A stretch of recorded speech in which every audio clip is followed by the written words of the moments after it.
folks. You are listening to the Yishai Fleisher Show, broadcasting live from Judea to the world, and it is a beautiful sunset here in Judea on the first Sunday, first Yom Rishon of Chol HaMoed. Not the first day of Chol HaMoed, but it's like the first. The reason I say it's the first Sunday, which maybe doesn't make a lot of sense, is what I really meant to say is it's the first sunny day. That's what I meant by Sunday, right? It is Sunday, but it's also the first sunny day. It's been, rainy and gray. I'm not using the word gloomy or dark because it wasn't gloomy or dark. It was beautiful. But we've stopped saying the blessings, asking God for rain. We've now asked Him for dew. And as is often the case here in the land of Israel, when the Jewish people start to pray for dew and not for rain, just the weather changes immediately. The spiritual energy of the land is different. And so today is Sunday on a sunny day. And it's also a day that is past the hard part of Pesach, which is cleaning and getting ready, and past the first Shabbat of Pesach, the past first few days. And it's also a time where we're already kind of used to the Corona life. And so suddenly it's sunny outside and we're past some of the hard things and we're kind of getting into some kind of rhythm, at least some of us. And I wanted to kind of, turn a corner a little bit together with you and use an energy that's in the air, and that's the energy of revelation. Now, some people take that energy of revelation, which we're hoping that this Corona time, with its dark cloud of death and sickness over so many people, is also going to bring into the world an element of revelation. Other people see that revelation as something of an apocalypse. Certain people have apocalyptic thinking, and I can understand them. I respect it. I can understand it. But I personally am more of a believer in incredible changes that happen in this world. If you think about it, the things that happened from 100 years ago to today are absolutely revolutionary, massive evolutions, massive revolutions, empires that just got totally whisked away from the past. They're not there today. So we're talking about the Austro-Hungarian Empire and the Ottoman Empire and the British Empire and the Japanese Empire and many other empires just kind of got whisked away the German Empire really after World War I. And so many things changed. And so I believe in these kind of natural changes that happen. I just think that that's the way God runs the world. And I have a piece of news for people who think that the word apocalypse means utter destruction and stuff. It does. But the root of the word apocalypse actually comes from revelation. If you revelation and uncovering, right? If you look at Google and it's from the compiled dictionaries, it says that the word apocalypse comes from Old English via Old French and ecclesiastical Latin, from Greek apokalypsis, from apokalyptin, which means uncover, to reveal. Okay, so I prefer the apocalypse of revelation, while other people, think of it as some kind of miracle and somewhat destruction. So my understanding is, and I think that that's just the way of the world. And at the same time, nobody can deny that the world has also gone such incredible changes, yet they seem natural. But if you think about it, they're almost like unnatural. The technological revolution is only the latest of the revolutions. And yet the coronavirus puts us, as we've talked about before, at a question mark of how much science can really conquer everything. And we have to turn back to God with all of our scientific and power and knowledge. And that brings me to the most incredible of all apocalyptic and revelatory moments, which was the splitting of the Red Sea. And in the next hour, I'm going to give a class. I'm going to play for you a class that I gave a few days ago on Zoom to Mizrahi, World Mizrahi. And I talk about one of my favorite events, which is the splitting of the Red Sea. And the question that I pose is, who really split the Red Sea? Who really split the Red Sea? And and I hope that you're going to enjoy this class. And the reason, of course, that we're talking about that now is not just because of coronavirus, not just because of Revelation, not just because, by the way, we're 100 years, and I'll be dealing with this in the next few weeks, 100 years since San Remo, 100 years since San Remo. San Remo is the gathering of world powers in Italy after World War I, in which they really dealt with the dissolution of the empires that I discussed previously, that I discussed a few minutes ago, including the Austro-Hungarian and the Turkish. And at the last 2 days, on the 24th and 25th of April, 1920, in San Remo, Italy, they discussed the dispossession of the Ottoman Turkish assets, including the Holy Land, the land of Israel, so-called Palestine. And guess what? It was determined that the Balfour Declaration, which was issued 3 years prior, was going to be adopted as international law. That happened 100 years ago now, 100 years ago, like this month. And so amazing changes. And that leads all the way to the greatest revelation in modern times, which was the 6-Day War, where God's hand just reached down into this world and showed its truth. All of the murder that the Jewish people suffered, all the blood libels in Europe, all the pogroms, all the Holocaust, all the death, all the murder, all the rape, all the pillage. The hand of God came down and said, enough, I am alive, and I'm going to allow the Jewish people to come back to their homeland. And yet the rage against the Jews and the hate against the Jews continues. But since that revelation of 1948 and 1967, really also 1920, the San Remo Accords, 1917, the Balfour Declaration, all those together constitute a great revelation and really showing of God's face. God shows his face to us face to face if we just want to look at it. And this next class is really about that amazing moment 3,500 years ago at the splitting of the Red Sea. And the question is, who really had the merit, the zchut, to split that sea for that incredible moment where God really said to the world, I am here for my story, and I'm not going to be made invisible by you. I'm going to be seen. So I hope that you're going to enjoy this next class. And I want to again bless you from the land of Israel, from this beautiful sunny day, right? This beautiful sunny day of Chol HaMoed.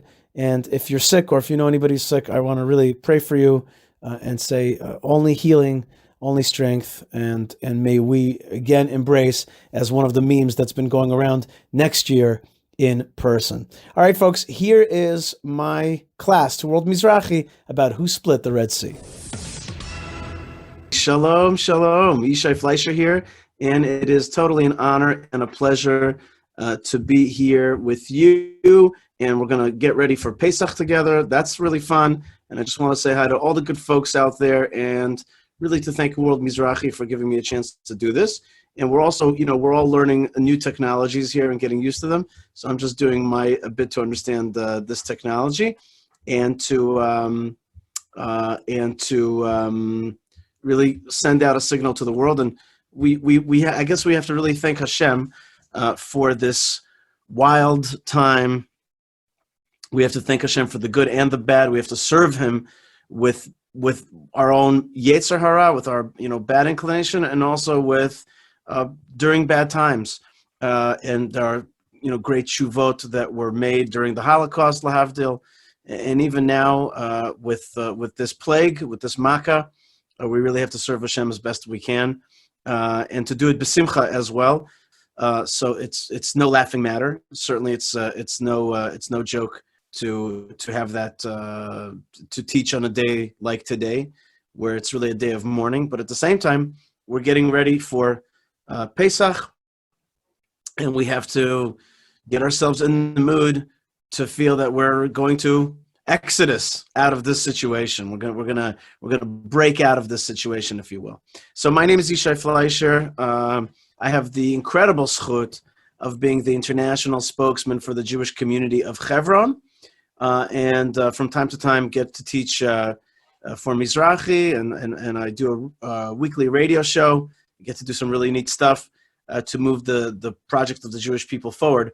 And I guess where the Jewish people are really, really born as a people is in the splitting of the Red Sea, in Kriyat Yam Suf. And it's a topic that I'm interested in, Kriyat Yam Suf, because it's really one of the most dramatic events. I like to think that maybe the most dramatic event in Jewish history, the most dramatic things are when God reveals himself. So the revelation of God at the splitting of the Red Sea was really unparalleled. We really saw God's hand intervene in history for the Jewish people against our oppressors. And maybe the only other time where we've seen God's intervention many times, but the great revelation was seen again, I think, in the Six-Day War in 1967, when God miraculously gave the Jewish people back our ancestral homeland, our heartland. But we always go back to the splitting of the Red Sea. We always go back to Kriyat Yam Suf as really the Jewish people are born as a nation. I like to think that we come out one side of the sea as individuals, a kind of group of individuals, and on the other side we come out a nation. We come out Am Yisrael. Because before we were just Ivrim, right? We were slaves, kind of referred to by our ethnicity, which is Ivri. On the other side, we become Am Yisrael. So I want to ask a question for today's class, which is very simple. Who split the Red Sea? Who split the Red Sea? And I wonder what your gut reaction is, what you answered when I asked that question. Who split the Red Sea? And I'm willing to bet that a large portion of you are going to say Hashem, and of course you're right. And another portion of you is going to say Nachshon ben Aminadav, which is the prince of the tribe of Judah, and he was the one who bravely walked into the sea until almost his nose. We need to say he was almost unable to breathe, and then the sea split. And those are certainly true. But what's fun is that the Midrashim and other things that I want to add in today have a few other takes on who split the Red Sea. And I think this is going to get us into the mood, certainly of Pesach, but also of breaking out of the incredible limitations that have been imposed upon us, and we have to follow those limitations. But our neshama can't be broken and enslaved by these limitations. Rather, we have to, let our spirits fly and use this time as an opportunity for growth. So I'm just going to hit the screen share for a second. So bear with me, and I hope that you're seeing what I'm seeing. And I'm looking right now at a Chabad.org page, and I'm looking really at the first pasuk about this issue. And it says Moses stretched out his hands, vayet Moshe et yado al hayam, and then so Moshe Rabbeinu is going to stretch his hand over the sea. Hashem is going to blow a very powerful wind, right? A strong east wind all night. Vayasem et hayam l'charava, and the sea, he made the sea into dry land. So on the simple level, really, Moshe is the actor, and Hashem is the doer. Hashem is splitting the Red Sea. That's pshat. That's pshat. That's the pshat that the text tells us about. But let's go a little bit into the Midrash. I love this Midrash, and this Midrash actually is in Tehillim, and it's from Tehillim Kuf Daled 114. And in this Midrash, it has a lot of interesting things that some and some maybe you haven't heard. So let's do it together. First thing is that, did you know that there was a lot of politics? There was a lot of politics on the Red Sea, and famously there were four groups who argued amongst one another. One group argued to fight with the Egyptians. Another one said, just pray, for God's sakes, there's only time to pray. Another said, let's go back to Egypt.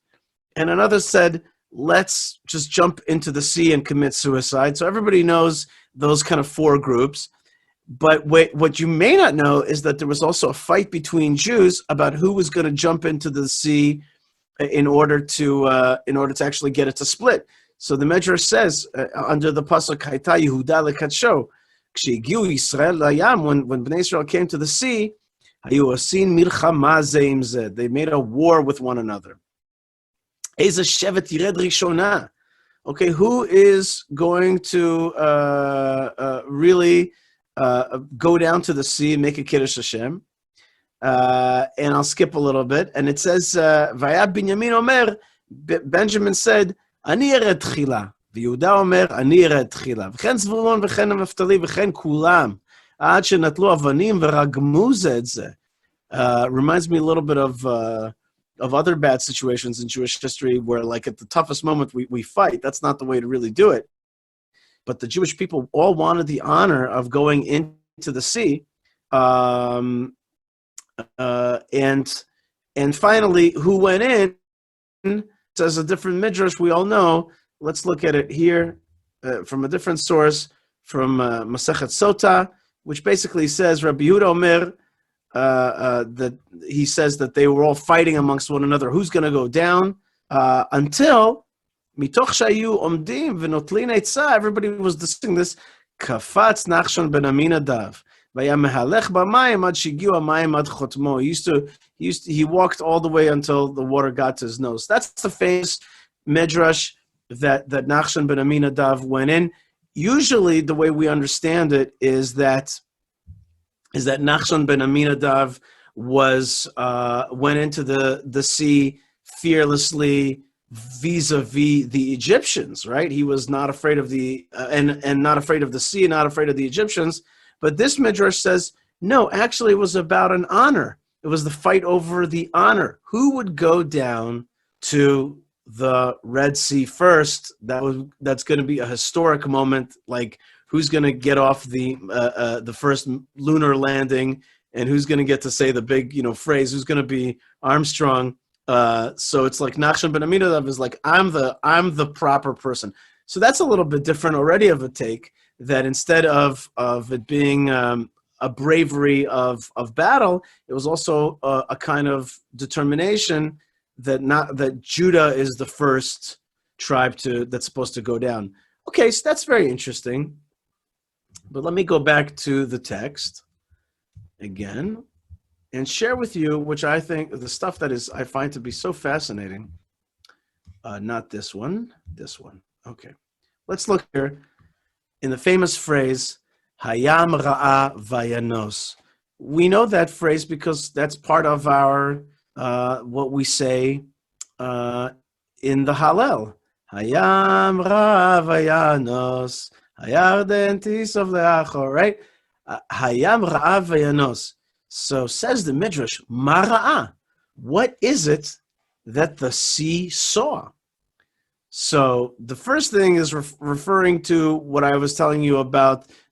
Everybody wanted to honor Hashem. Everybody wanted to honor Hashem, and the fight was about who would do a Kiddush Hashem. And the sea saw that, and it pulled back. Wow, these Jews really want to do Kiddush Hashem. They want to sanctify the name of God, so I'm going to honor that. But there is a different version, and I guess this is the first point that I really wanted to get to. Davar acher, says the Midrash. The sea saw Ra'a arono shel Yosef yored layam. And I'll paraphrase a little bit. It wasn't until the burial coffin, the coffin, not burial, but the carried ark of Joseph's bones came down to the sea. Ra'a arono, the sea saw this ark, this coffin of Joseph coming down towards it. Amar HaKadosh Baruch Hu, God says, Yanus hayam mipnei hanas min ha'avera. Let the sea roll back from he who stepped back from the sin. Because it says by Joseph, remember with Mrs. Potiphar, the original Me Too attack, where Mrs. Potiphar is improperly making advances towards Yosef, Shenemar, it says about Joseph, Vayana Sachutza, he ran out, was repelled and jumped out from that situation, and therefore it's similar to the words haram hayam ra'av v'yanos. So just like Joseph recoiled and overcame his nature, he overcame his nature, or human nature, which is to go towards this attractive thing. The sea says, I too shall overcome my nature. He overcame natural inclinations. I too will overcome natural inclinations. That's what God commands the sea to do. Miyad ga'ar bo kadosh baruch hu. The God yelled at the semav v'yigar b'yamsuf v'yicharav. God kind of got angry at or snapped at the Red Sea, and it dried up. All right. So that to me is absolutely a beautiful midrash, and the way I like to tell it is, well, who is it that really? Let me stop sharing for a second. Who is it that really split the Red Sea? Was it Yehuda's progeny, Nachshon ben Aminadav, or was it Joseph's bones? Which one is it? What's the truth? What happened down there? And I think that you know the right Jewish answer, right? Everybody, you know the right Jewish answer. The Jewish answer is, if I ask you, was it Yosef or was it Nachshon? Who really split the Red Sea? The answer is both. And I won't be able to get in too deep into this topic, but I hope that you all know, you've all heard of the concept that there's really two Mashiach energies. There are two Messianic energies in this world. One Messianic energy is called Mashiach ben Yosef, and the other one's called Mashiach ben David. And roughly the way that the Kabbalists explain it is that Mashiach ben Yosef is the infrastructural, this worldly, not as spiritual, but more material Geula, redemption.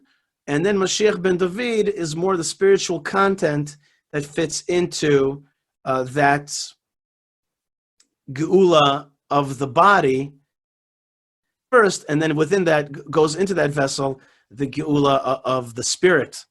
So first you have, for example, a state of Israel that's going to be reborn, and then subsequently, after we're kind of born, then the spiritual energy is going to kind of come into the Jewish people, and down the line we're going to build a Beit HaMikdash. Down the line we're all going to serve God, enjoy. Down the line we're going to all believe in God.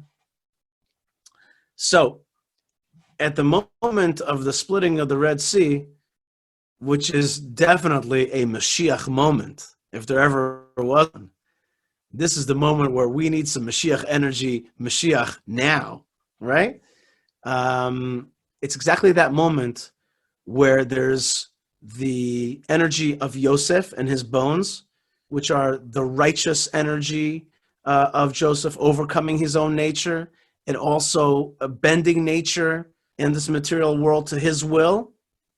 And then there is the Messianic line of Judah, which is the Messianic line of King David. Nachshon ben Aminadav is a progenitor of the Davidic line, and so his Messianic energy, meaning to say Beit HaMikdash energy, serving God in song, and really bringing the whole package together. These two energies mix together, and when these two energies mix together, Mashiach ben Yosef, Joseph's bones, Mashiach ben David, Nachshon ben Aminadav, when they come together, they could split any sea. Nothing can stop these two energies when they come together. And I'll just touch on just another proof for what I'm trying to say here, which is that when these two energies come together, nothing can stop them. I'll give you a fantastic proof. When the Jewish people were about to enter the land of Israel, they sent spies, 12 spies. Now, 10 of the spies brought back a negative report, but 2 of the spies brought back a positive report. Yet somehow these 2 spies were able to overcome the majority of the other spies, the 10 other spies. They survived the the punishment that happened to those other spies.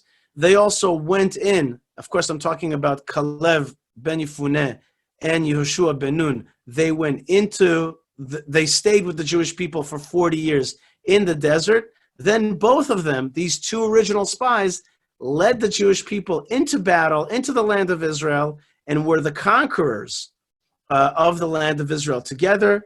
There's a famous speech, that a monologue that Kalev ben Yefuneh tells Joshua, me and you went into the land of Israel 45 years ago, and now I'm 85, and I'm ready to go into Hebron. I'm ready to inherit it, just like God promised. Please give me the chance, give me the command to go into Hebron.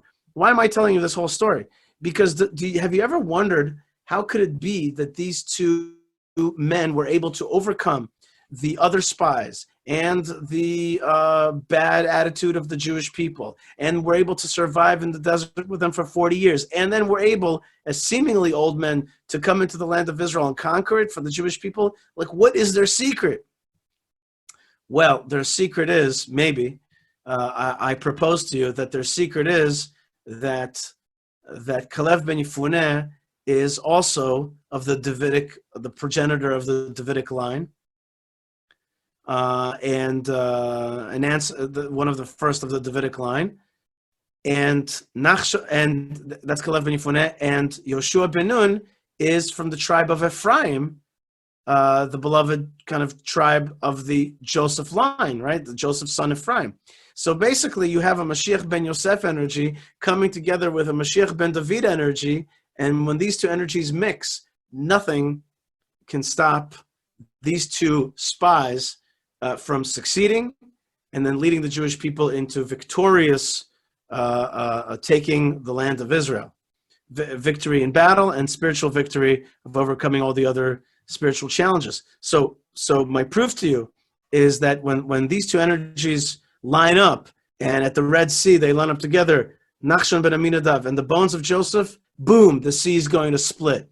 That's not something that I found in any Midrashim, but I put together these two Midrashim of Nachshon ben Aminadav and the bones of Joseph to come up with this understanding that really those two energies, when they come together, they're really unstoppable.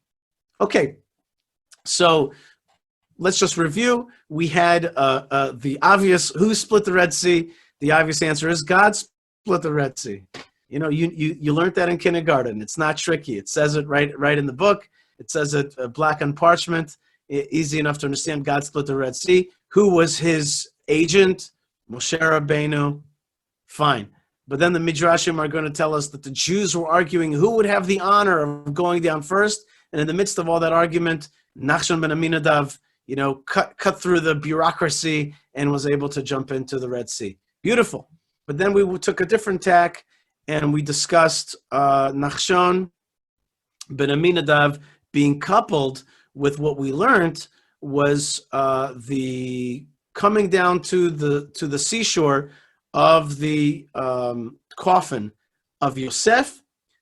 Midrash tells us that the sea recoiled from the coffin of Joseph because he overcame his nature with Mrs. Potiphar. So Vayanas achutza, and so that split the Red Sea.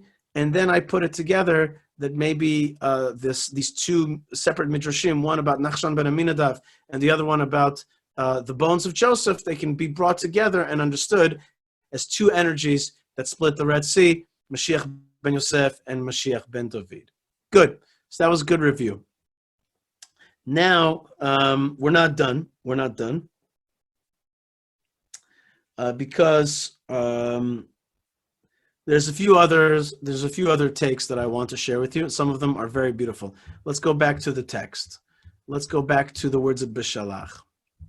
So one of the most strange verses in the Torah is this one, where it says they're at the Red Sea. They're in a heap of trouble, right? You have the armies of Pharaoh coming at them. Everybody who still has slave mentality is like, what do we need this for? and they do what Jews do, which is they yell out. And usually what Jews do before we yell to God, we yell at our leadership. And everybody's like, Moses, what do we need this for? And then Moses turns to God, and he too prays. And then God turns around to Moses, and he says the most strange thing that is very foreign to Jewish ears. He says, Vayomer Hashem el Moshe, Ma titzak elai. Why do you cry out to me? Why should you cry out to me? Daber el bnei Israel v'isau. Speak to the children of Israel and let them travel. Let me say it a different way. Stop talking to me. Just go. Go. Just go. That's what God says to Moses. Don't spend your time praying right now. It's go time. It's go time. But this is a verse that we as Jews kind of, don't feel so comfortable with. What do you mean don't pray? We're in a heap of trouble, and we turn to God. You hear that all the time. Just turn to God, turn to God. We got to pray, got to pray. But God says, this is not prayer time. This is go time. But it's mysterious. What does it really mean? Don't pray to God at this moment. So my Yeshiva University Rebbe, Rabbi Moshe David Tendler, may Hashem continue to give him long days and strength. God bless him for continued health and teaching all these years and paskening. What a great man Rabbi Moshe David Tendler is, and what a schut it has been to learn with him. I'll never forget what his pshat in this verse is. It's so simple, it's so elegant, it's so beautiful, and it's so easy to remember. He says that God says to Moshe Rabbeinu, Moshe Rabbeinu, why are you praying to me? Don't you know that you have the most powerful force in the world with you? That most powerful force is all the Jewish people united. And if there's a united Jewish people, then all you have to do is go. Because it's go time. You don't need anything else in this world, because there is nothing more powerful than a united Jewish people. It's not time to pray. It's not time to contemplate. It's just go time, because you have this incredible force. And that force is the Jewish people united together. And that's these are so simple and so elegant and so easy to remember. This concept of just like when you have Am Yisrael together, you could do anything. You could do anything. You could split the sea, which is very improbable, and yet you could do it because you have the Jewish people together. And so the answer here is if you think about it, not very different than the other answer, which is Mashiach ben Yosef and Mashiach ben David. When you have the combined energies, the correct, powerful spiritual energies of the Jewish people, you can do anything. You can do anything. So the version of Rabbi Tendler is, who split the Red Sea? The Jewish people together. Don't turn to God. Don't turn to God. Don't tarry in prayer, because you have the most powerful thing together. And that's a lesson to us. We say this word a lot. It's kind of bandied around, achdus or achdut, but it is indeed a powerful force, and it is at times like we have today, like we're having right now, this crisis, which brings us together, and I guess that's what at the Red Sea as well. There was a crisis, and they were brought together, and so Hashem says to us, when you come together, you're a very powerful people. You could really do anything, and I do believe that if we work on this moment, even though we are so separated into our little kind of rooms and our little houses, we are standing together under God. Ki ish echad b'lev echad, we'll really be able to achieve anything, even through this crisis. Okay, so I don't need to review everything from the beginning. We added another layer, which is who split the Red Sea? Everybody, Am Yisrael together. When Am Yisrael is united, we can do everything. But I'm not done yet. I'm not done yet, if you will. I'd like to go to yet another direction.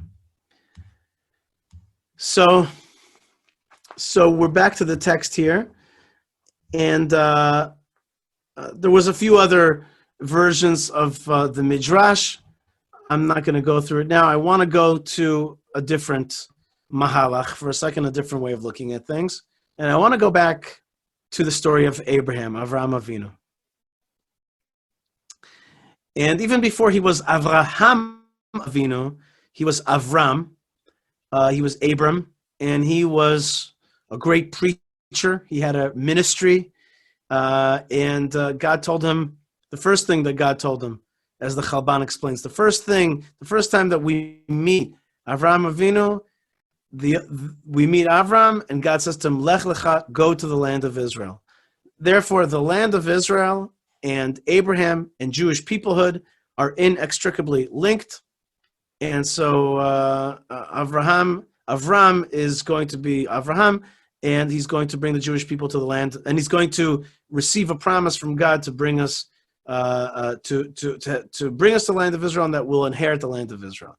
Now, one of the most famous passages is about the Brit Bein HaBetarim, the covenant between the parts.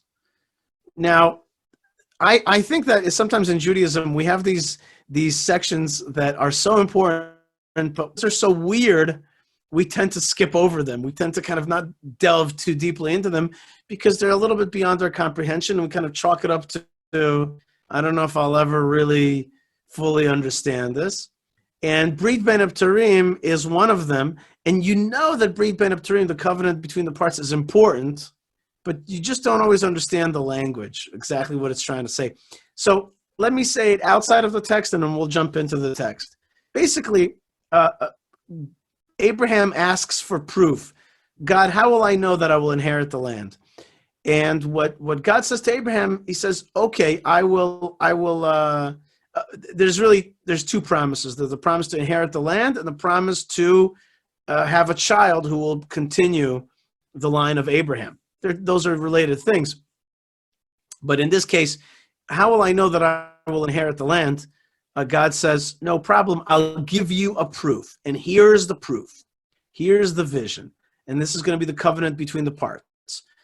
Now, there's different ways of understanding a certain word, which probably means three. The word three, it's the word meshulash is not always understood what it means here, but the simple and most readily accepted version is that God says to Abraham, I want you to take three types of animals, three of these three types of animals, and I want you to split them. When I say split them, I mean nose to tail. I want you to split these animals nose to tail. There's going to be also two birds, but I don't want you to split the birds. But take the big animals and split them nose to tail. And let me tell you a little story about that.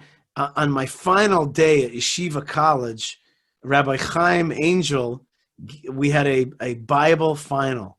And Rabbi Chaim Angel likes to teach you stuff on the tests. And you have to incorporate stuff that you learn on a test and answer questions. And basically what we learned in that final Bible class that I had at Yeshiva College was that in Ugaritic times, one of the ways that you made a covenant with a business partner, with somebody else, is that you would split an animal and you would both walk between these parts. Either to say, we are two separate parts, but we're part of one whole, or to say, that's like the positive way, or to say, if any of us breaks this contract, we should be split like this. So splitting an animal and walking between it is an understandable thing at Abraham's time, at Ugaritic times. But 9 animals split side to side, and the text says, lay them facing one another. So now imagine, have you ever spent the time thinking about this?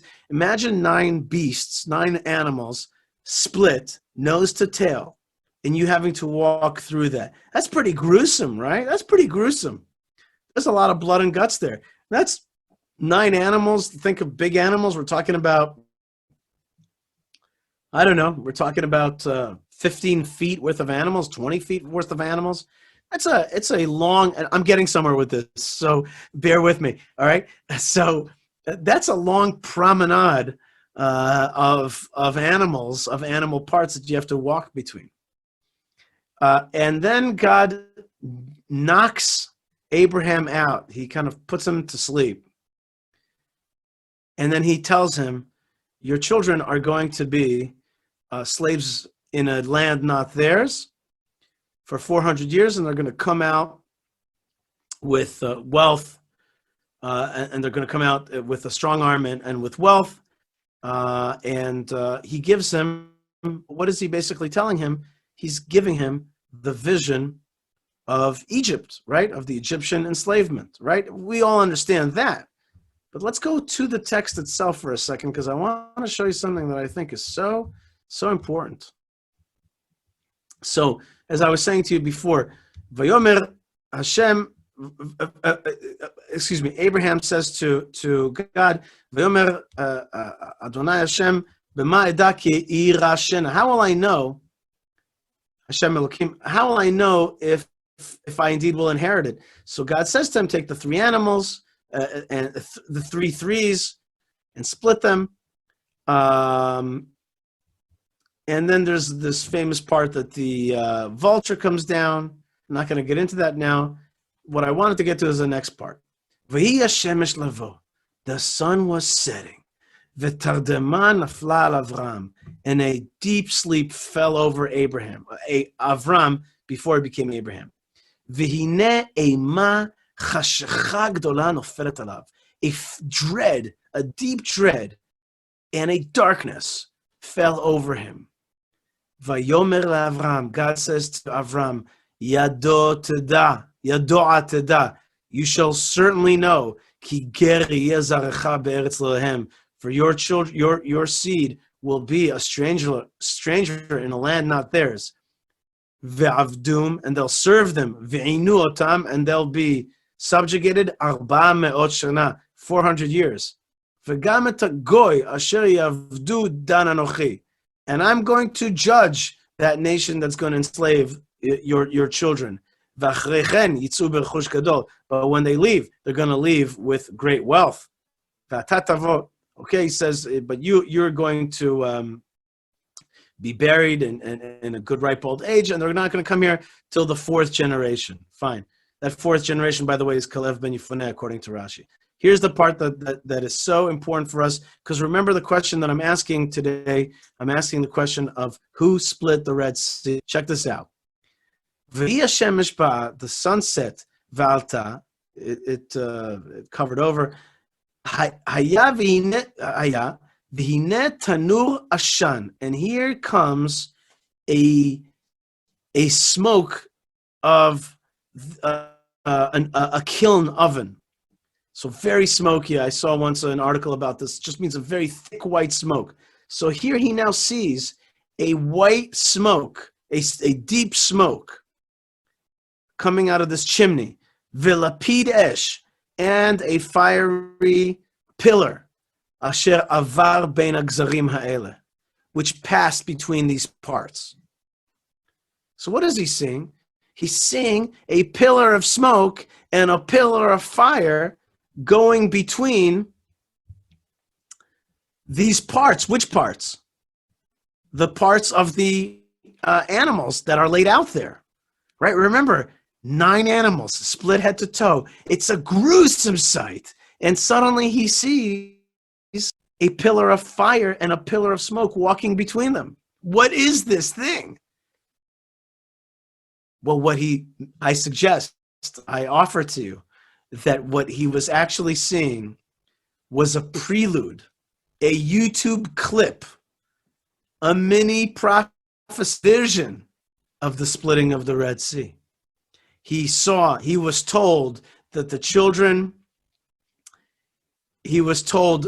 his children would be enslaved in Egypt, and then they're going to leave, and guess what? Here's what it's going to look like. It's going to look like this.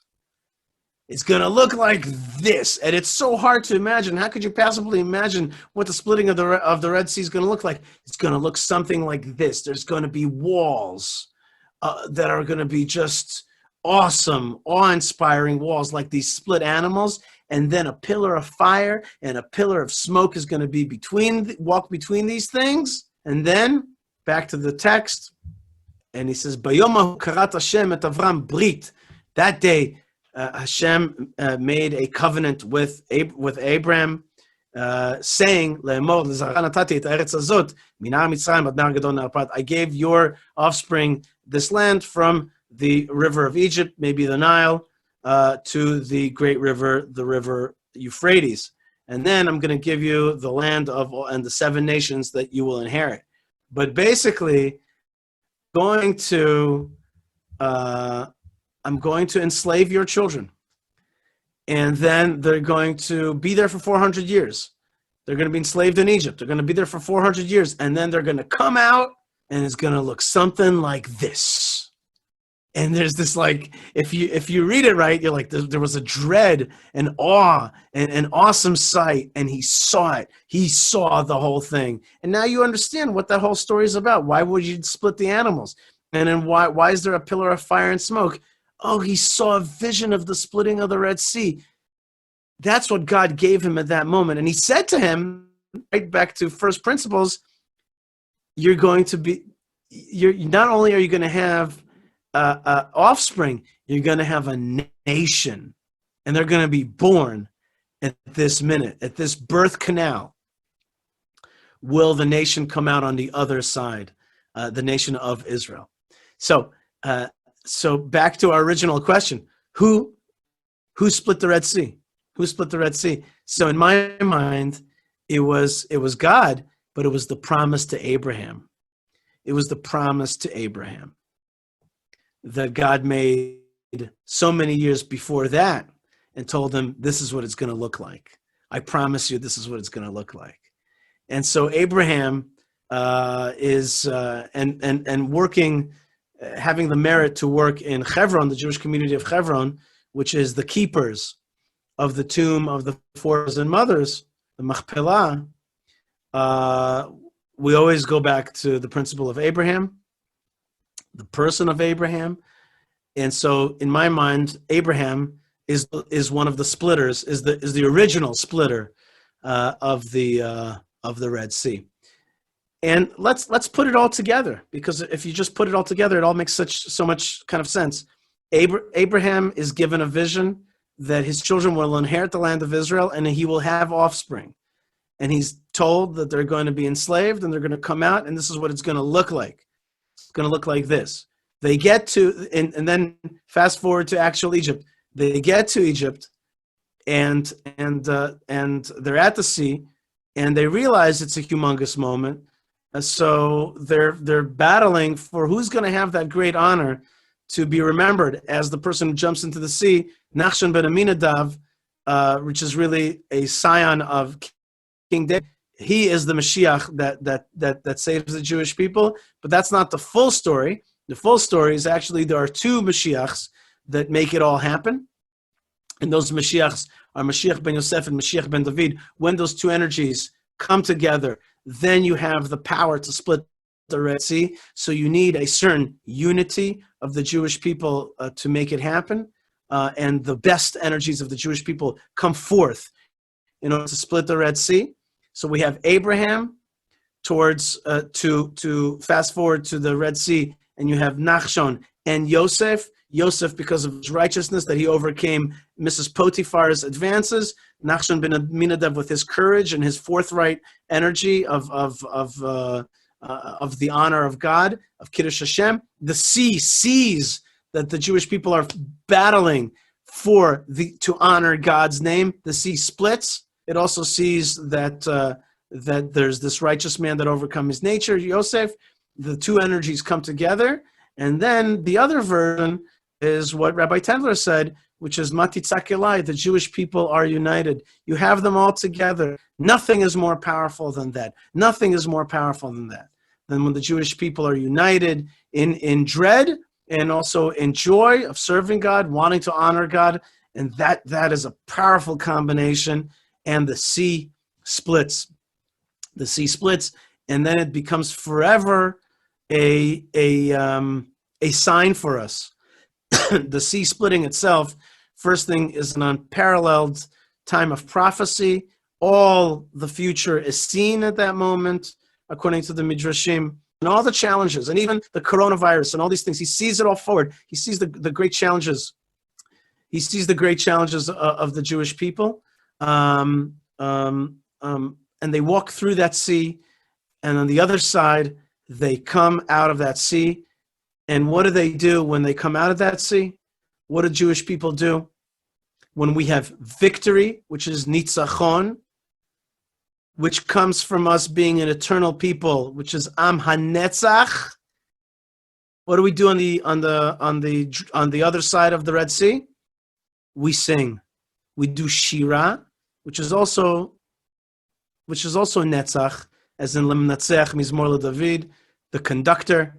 We conduct song. That is our victory. Our victory is our eternity, is our eternal song, and that's, of course, the Az Yashir, as in the future of the great Messianic period that we're hoping for. And of course, within the Az Yashir is the hope for a Beit HaMikdash, a promised third temple, which is the time that we're living in today. We're living in the era of the third temple, says Ben Gurion prophetically.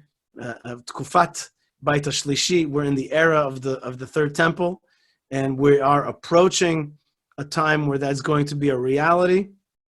Let us hope and pray that this corona story, which is taking lives and hurting so many people, and is such a painful challenge to so many of us, where we can't pray like we usually pray. We can't have the people at the Pesach Seder the way we usually have it. Let us hope that we're going to come out of this thing and see the period of the third Beit HaMikdash come to fruition. And I'll just finish up by saying that there is also a similarity between this challenging era and the original story of Egypt. If you recall the original story of Egypt, the Jewish people all had to go into their houses. And outside was a plague, the plague of the firstborn. And inside our houses, we're all called to do a cheshbon nefesh. And we're all called to mark our doors.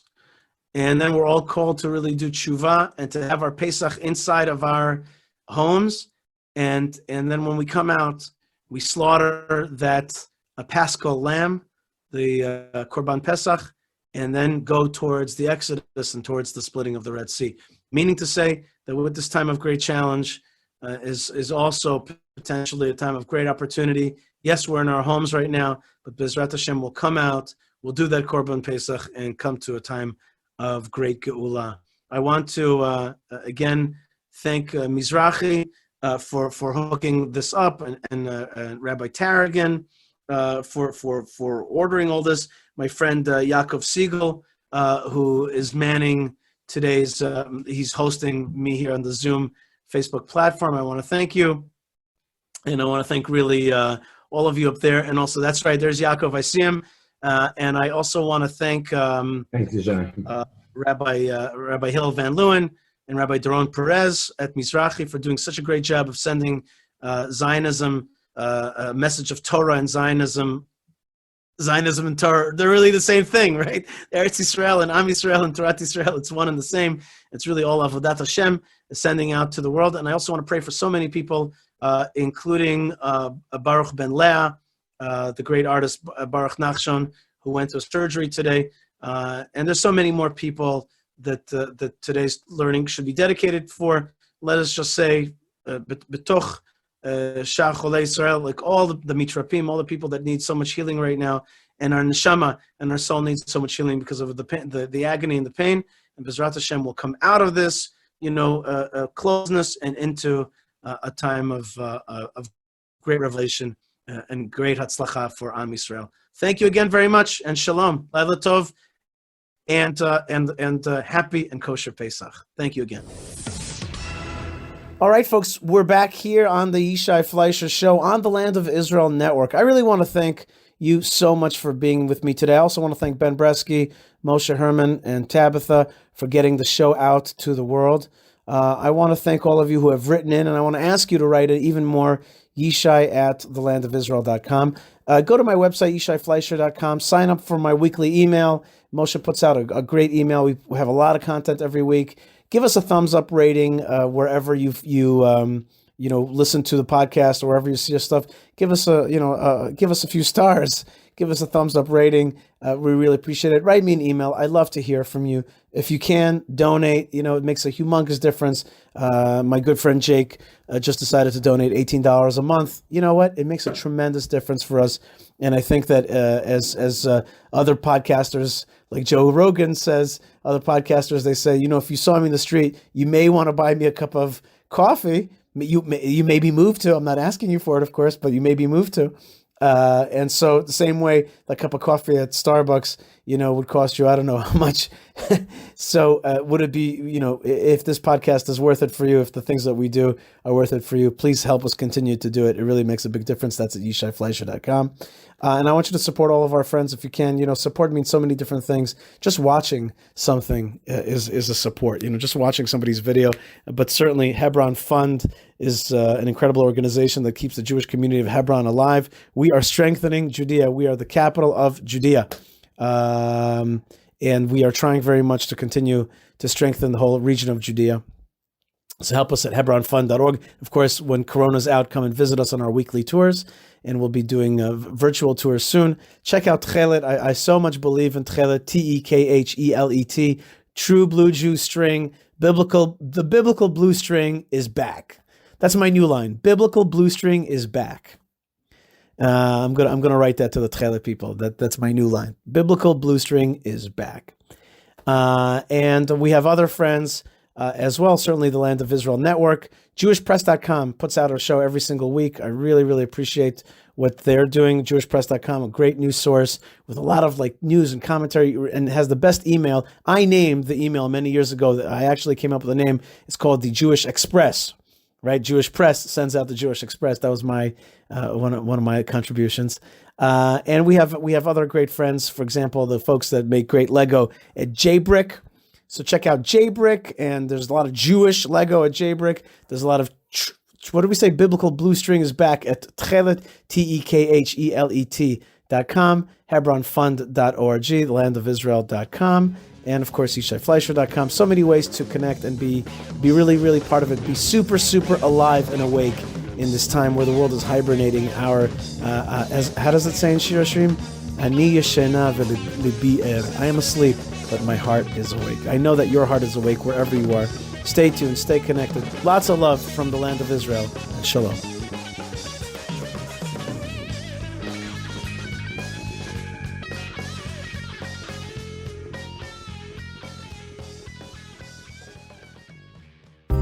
Ready for the most important Passover of your life? Tune in as Jeremy Gimpel talks about the secret patterns of redemption encoded in the Passover story. We are for the first time celebrating Passover as we did in Egypt. There's no big Passover seders. There's no extended family, no friends. Each insular family is behind closed doors with a plague outside. And all we have is our wife and our children and our mezuzahs serving as our protection at our front door. Check out the full show on the Land of Israel Network at the Land of